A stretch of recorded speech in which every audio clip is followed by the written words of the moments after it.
नमस्ते। मेरा नाम है अभिषेक और मैं वीडियोस बनाता हूँ स्टूडेंट्स एंड उनकी पढ़ाई को लेके। लेकिन मैं ये वीडियो स्टूडेंट्स के लिए नहीं बनाता, मैं ये वीडियोस उनके माँ बाप, उनके अभिभावकों के लिए बनाता हूँ। शुक्रिया मेरे साथ आज यहाँ जुड़ने के लिए। चलिए शुरू करते हैं आज का वीडियो। मैंने अभी तक आपको बताया कि स्टूडेंट के तैयारी के 3 भाग होते हैं: प्लानिंग, पढ़ाई, प्रैक्टिस। अभी तक मैंने आपको प्लानिंग और पढ़ाई के बारे में बताया। अगर आपने वो नहीं देखा तो मैं आपसे अनुरोध करूंगा कि थोड़ा समय निकाल के उसे जरूर देखिए। लिंक डिस्क्रिप्शन में है। इस वीडियो में प्रैक्टिस के बारे में बात करेंगे। तो प्लानिंग करते वक्त आपने बच्चों के सारे डाउट दूर कर दिए।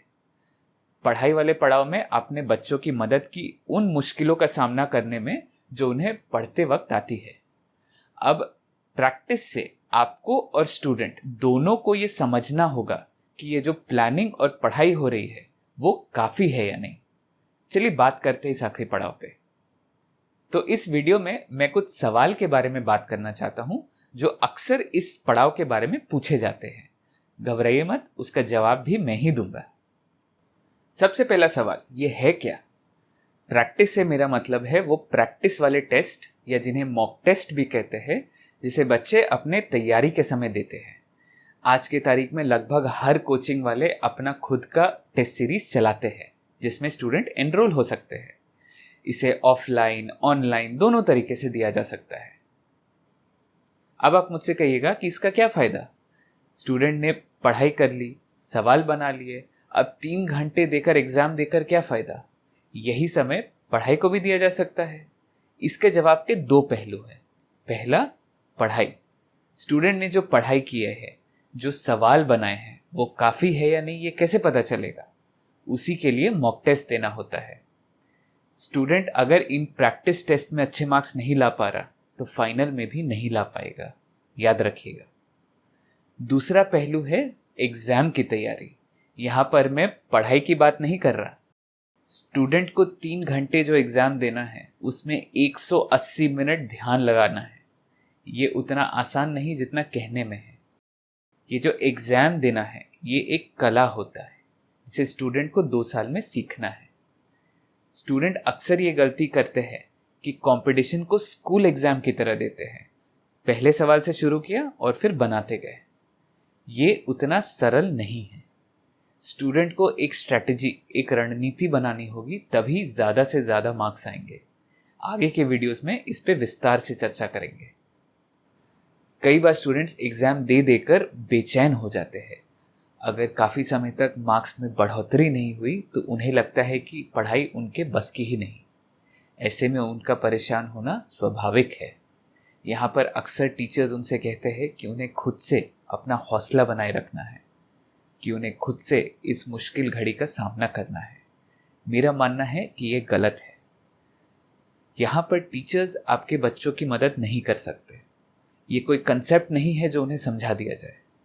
लेकिन अगर आप अभिभावकों ने अपने बच्चों की मदद की तो बहुत फर्क पड़ेगा। आपको उन्हें पढ़ाई के कंसेप्ट नहीं समझाना है, आपको उन्हें यह समझाना है कि मुश्किल स्थिति में भी डटे रहना है। अगर एग्जाम में मार्क्स नहीं आ रहे तो इसका ये मतलब नहीं कि पढ़ाई बस के बाहर है। इसका ये मतलब नहीं कि एग्जाम देना ही छोड़ दे। चाहे मार्क्स कम आए या ज़्यादा, एग्जाम देने से डरना नहीं है। ये एग्जाम प्रैक्टिस के लिए है, इसे प्रैक्टिस की तरह ही लेना है। एग्जाम देने के बाद फिर क्या? स्टूडेंट अक्सर ये गलती करते हैं कि एग्जाम देने के बाद पेपर की तरफ पलट के भी नहीं देखते। अब आप समझिए ऐसा क्यों। अगर पता है कि एग्जाम खराब गया है तो फिर से पेपर देखकर बेफालतू मन क्यों खराब करें? अब पेपर खोलकर बैठने का मन किसी का नहीं करता, लेकिन अगर स्टूडेंट ने पेपर को एनालाइज नहीं किया तो उसे पता नहीं चलेगा कि उसने एग्जाम में कैसी गलतियां की हैं।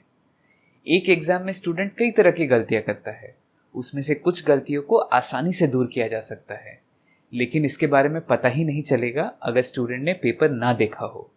इसीलिए आपको स्टूडेंट को मोटिवेट करना है कि एग्जाम के बाद, चाहे उसी दिन या बाद में, पेपर खोले और अपनी गलतियां समझे। अब एग्जाम में किस तरह की गलतियां होती है इस पे विस्तार से चर्चा करेंगे आने वाले वीडियोस में। एग्जाम कहाँ से देना है? अगर आपने स्टूडेंट को किसी कोचिंग में एनरोल करवाया है तो फिर आपको टेस्ट सीरीज भी साथ में मिली होगी। फिर तो बात सीधी है, जब भी कोचिंग में एग्जाम हो उसे देना है।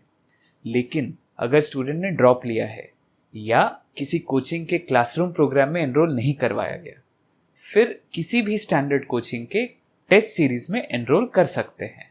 इसके अलावा एक सर्विस जो मुझे पर्सनली काफ़ी काम की लगती है वो है NTA की अभ्यास ऐप। यहाँ पर आप फ्री में टेस्ट दे सकते हैं। ये ऐप NTA द्वारा बनाया गया है। NTA वही संस्थान है जो नीट और जेईई का संचालन करती है। तो ये थी कुछ बातें जो मैं आपसे कहना चाहता था।